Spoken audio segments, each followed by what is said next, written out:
Mais je vois qu'on avance sur une chose, toujours sur les réseaux sociaux, c'est, on va dire, des données que je mets moi-même volontairement sur la plateforme. Ça va être intéressant. Parce qu'il y a des données que je ne mets pas volontairement, ça c'est ce que j'ai dit tout à l'heure. Voilà, c'est des données que je mets volontairement. Je prends une photo ou une vidéo où je suis en train de dire tout et n'importe quoi, je la mets sur mon réseau social, qui est un espace privé.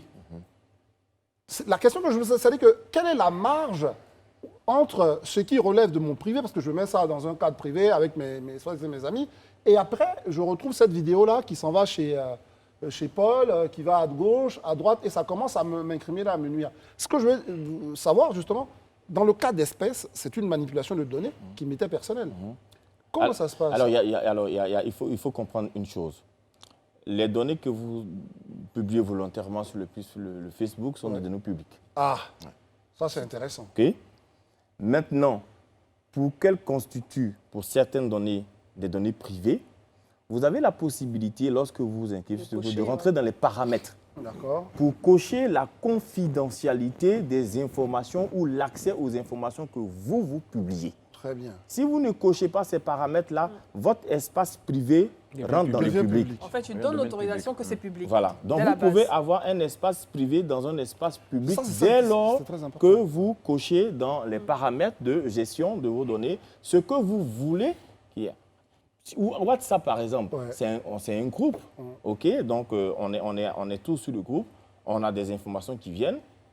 Si on a créé un groupe, ça veut dire que quoi que ce soit public, ça veut dire qu'on crée un groupe privé. Donc, toutes les informations qui vont être publiées dans ce groupe doivent rester dans ce groupe. Privé.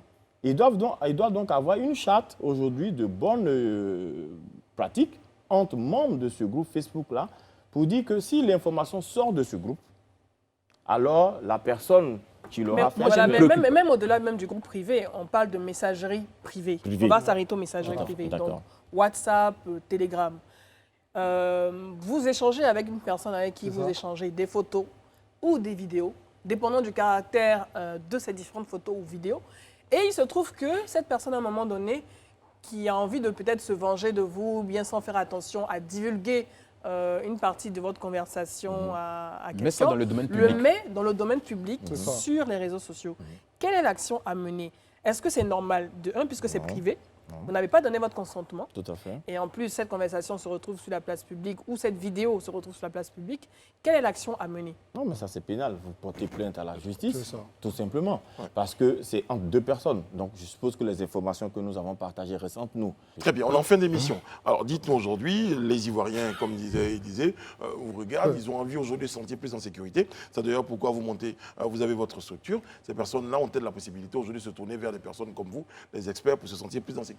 Est-ce que juste avant qu'il réponde à ça, il peut nous dire quel est l'état de notre protection publique? C'est-à-dire qu'en France, il y a la CNIL, et en Côte d'Ivoire, il y a la RTCI. Alors, il y a une direction au sein de la RTCI. Est-ce qu'on a un service vers qui on peut aller directement comme ça, comme la CNIL, pour dire « moi, je veux me plaindre parce que, justement, mes données sont chez l'autre chauffeur qui se balade avec ». Il y a une direction de la protection des données à caractère personnel au sein de la RTCI qui fait office d'autorité de protection, comme la CNIL, qui est un cas d'école d'ailleurs en Côte d'Ivoire, vers qui ces personnes concernées-là peuvent se diriger pour porter plainte.